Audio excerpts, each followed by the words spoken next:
এইভাবে বিল্ডিংটা পড়ে আছে, এটা কাজ কে করলো? এটা এরা করেছে, তোলাবাজ করেছে। নাম তো বলতে পারছি না আমি, কিন্তু বুঝে যাচ্ছেন আপনারা, লোক বুঝে যাবে এখন কি ঘটনা হচ্ছে। এখন এতদিন লোক না মুখ খোলেনি কেন? ভয়? লিগাল এখন বোঝা যাচ্ছে, লোক দেখে নিচ্ছে এখন। এখন দেখবেন সন্ধ্যা দেখে দাদা কেমন কাজ করবেন।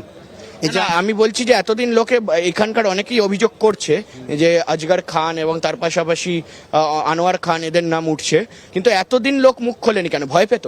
না না, ভয় মনে কোনো কথা ছিল না। এখন তো 1 মাস আর 1.5 মাস হচ্ছে আমরা এসেছি।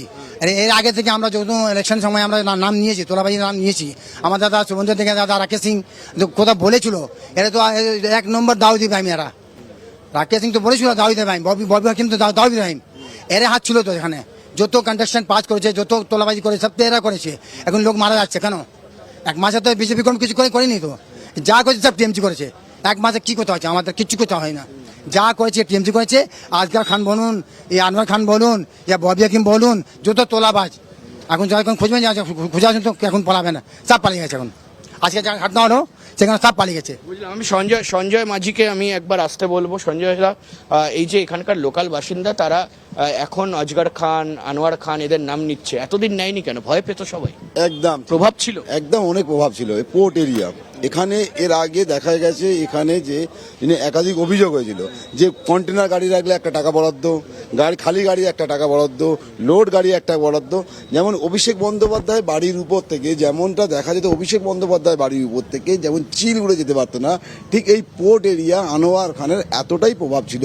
এখানে কোনো মানুষ কোনো কিছু করার সাহস করা দূরের কথা, এখানে একটা সেলফি তুলতে পারতো না, এতটাই ছিল ভালো। দেখো, এটাই এই মুহূর্তে আরেকজন লোকাল ব্যক্তি, তাকে পেয়েছি সামনে।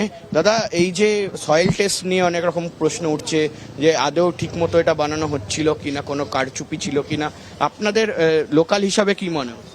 দেখুন, এই যে এখন 1 মাস থেকে এখন লোক কাজ করে চলেছে, এখানে 3-4 জন এখানে মারা গেছে।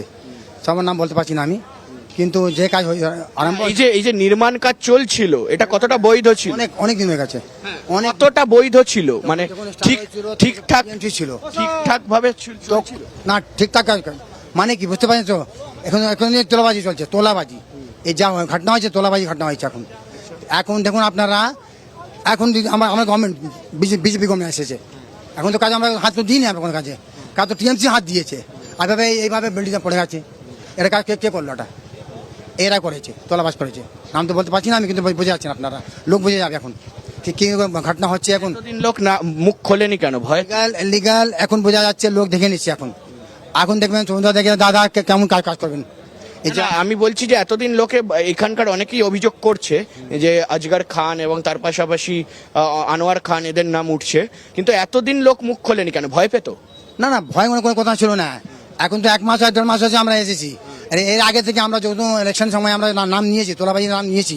আমার দাদা সুবন্ধ থেকে দাদা রাকেশ সিং কথা বলেছিল, এরা তো 1 নম্বর দাউদি ভাই। এরা রাকেশ সিং তো বলেছিল দাউদি ভাই, ববি হাকিম তো দাউদি ভাই এরা হাত ছিল তো। এখানে যত কন্টেস্টেন্ট পাস করেছে, যত তোলাবাজি করেছে, সব তো এরা করেছে।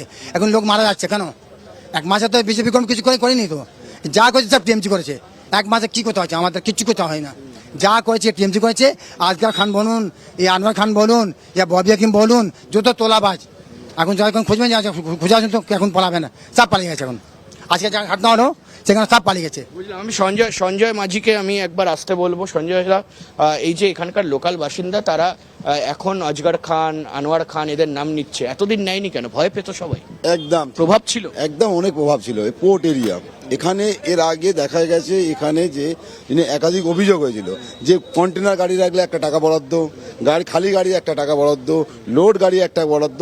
যেমন অভিষেক বন্দ্যোপাধ্যায় বাড়ির উপর থেকে, যেমনটা দেখা যেত অভিষেক বন্দ্যোপাধ্যায় বাড়ির উপর থেকে যেমন চিল উড়ে যেতে পারতো না, ঠিক এই পোর্ট এরিয়া আনোয়ার খানের এতটাই প্রভাব ছিল।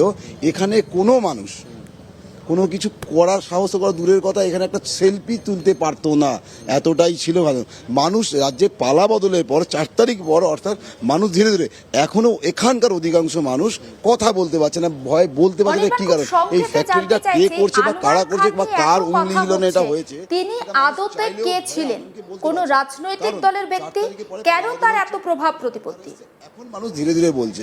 এই আনোয়ার খান আনোয়ার খান কি পুরোপুরি তৃণমূল কংগ্রেসের সঙ্গে জড়িত ছিলেন এবং এই আজগর খান?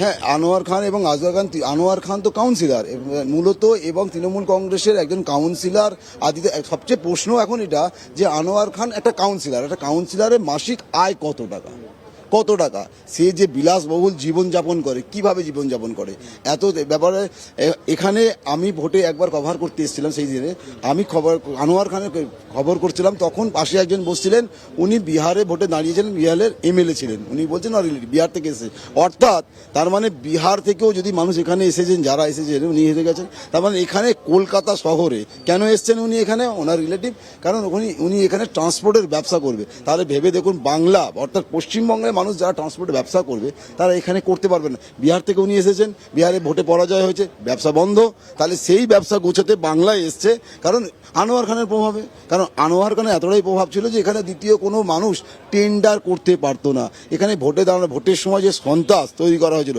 এরা 100% আশাবাদী ভোটে জিতবো, অধিকাংশ জায়গায় তো ভোটই হয়নি, তো মানুষ মুখ খুলবে কোথায়?